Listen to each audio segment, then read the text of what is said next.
Well, hey guys, welcome back to Try This DIY. In today's video, I want to show you 5 quick tips working with a Sharkbite. Number 1, you want to always make sure you measure the depth of the Sharkbite and how far it's supposed to go onto the pipes.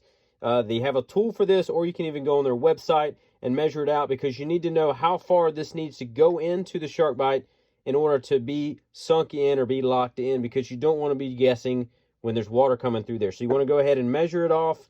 You can use the tool. I'll link it in the description, or you can even go on their website and it'll show you how far you should go on there.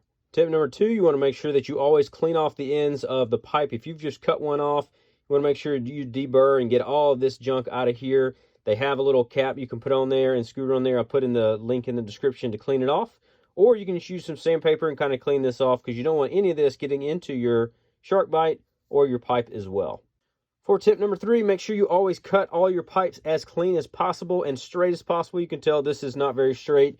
So when it tries to get onto the Sharkbite itself, there's going to be a little hole and it's not going to line up. So water will drip out of here. And once you try to push it all the way in, this side is going to lock in, but this side is never going to be able to lock in. So you want to make sure you cut these as clean as possible. So always checking out your cuts, because if it's not clean, it's not going to stick.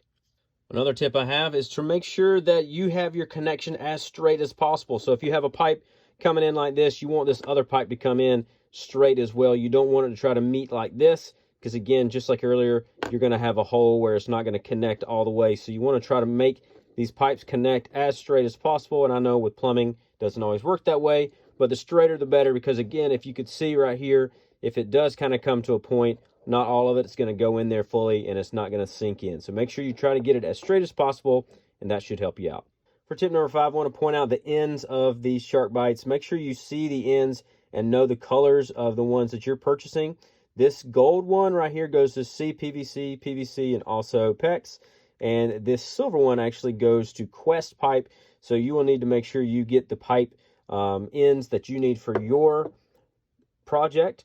For mine, this is what cost me a lot of money. I did not know that these ends meant anything. This is the one I needed, was the gold ends, but instead I got this one right here and it didn't work, and so I had to go back and get another one. So make sure you get the one that you need for the project that you're doing. Well, I hope this video was helpful for you, and if it was, you can leave a like and subscribe. If you have any questions, please put those in the comment section. I'd love to help you out with those as well. Also, check out one of these other videos that have popped up here on your end screen, but I hope you have a great day, and I'll see you in the next video.